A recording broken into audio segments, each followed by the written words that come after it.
Sagutan natin tong problems. Evaluate the following limits. Let's start with 1. Limit of x squared minus 25 over x minus 5 as x approaches 5. So kapag nag-evaluate tayo ng limits, pwede nating i-try i-substitute yung in-approach na value ni x, which is 5, dito sa mga x sa given expression. So try natin, palitan yung mga x ng 5, then check kung defined yung value. So bale magiging 5 squared minus 25 over 5 minus 5. So 5 squared is 25 minus 25, 0 over 5 minus 5, 0. So itong 0 over 0 is an indeterminate form. So hindi pwedeng i-accept as value ng limit. So kapag ganyan, pwede nating i-manipulate yung given expression or i-simplify natin if possible. So in this case, pwede pa itong mas-simplify by factoring, right? So for the numerator, pwedeng i-factor yung x squared minus 25 using difference of two squares. Yung x squared minus y squared is equal to x plus y times x minus y. Kasi pwedeng isulat itong x squared minus 25 as x squared minus 5 squared. So therefore, ang factored form niyan will be, so x plus 5 times x minus 5 over x minus 5, then limit as x approaches 5. So pwede nyo ngayon makancel itong x minus 5. Ito kasi yung nagpa-indeterminate na factor. So magiging limit ng matitira is x plus 5 na lang as x approaches 5. Ngayon, pwede nyong i-replug in itong x is equal to 5 sa mga x ito sa simplified version. Then, automatic magiging define na yung value niyan. So, bale magiging 5 plus 5, which is equal to 10. So, this is the value of the limit, positive 10.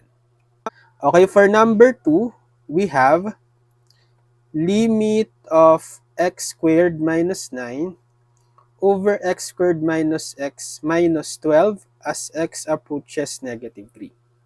Okay, try ulit natin i-plug in yung in-approach na value ng x, negative 3 dito sa mga x, then check kung defined. So, bali, negative 3 squared minus 9 over negative 3 squared minus negative 3 minus 12. So, negative 3 squared, that's positive 9 minus 9 over negative 3 squared, that's 9, then negative of negative 3, positive 3 minus 12. So, 9 minus 9, that's 0 over 9 plus 3, 12 minus 12, 0. So, another indeterminate form. So, ibig sabihin, hindi pwedeng i-accept itong value ng limit.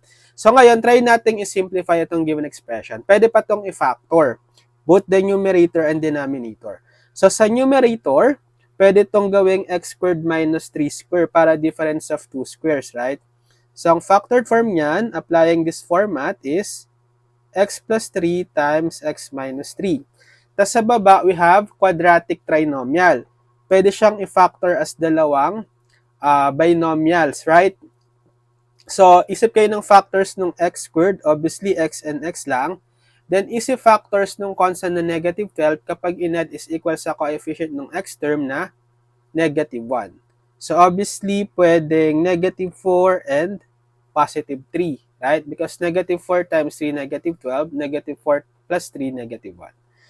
Then, limit as x approaches negative 3. Ngayon, makakancel natin itong x plus 3, yung nagpa-indeterminate form. Kasi, when you plug in negative 3 plus 3, 0, negative 3 plus 3, 0. So, yan yung nagpa-0 over 0. So, bale, matitira is limit ng x minus 3 sa numerator over x minus 4 sa denominator as x approaches negative 3. Pwede nyo ngayong i-substitute na itong negative 3 sa mga x dito sa simplified version. Bale, negative 3 minus 3 over negative 3 minus 4. So, negative 3 minus 3, that's negative 6 over negative 3 minus 4, that's negative 7. So, negative 6 over negative 7 or magiging positive 6, 7. So, this is the value of the limit. Okay, for number 3 tayo.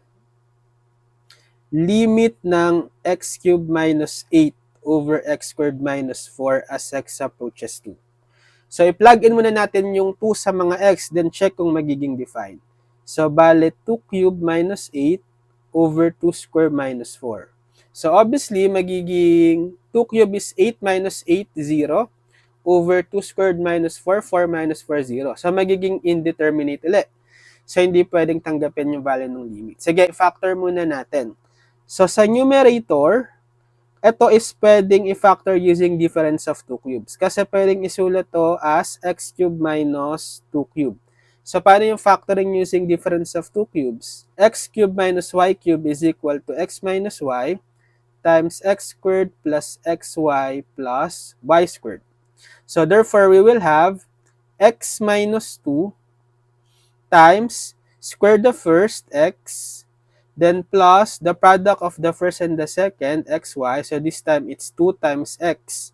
Then, plus the square of the second, 2 squared, that's 4.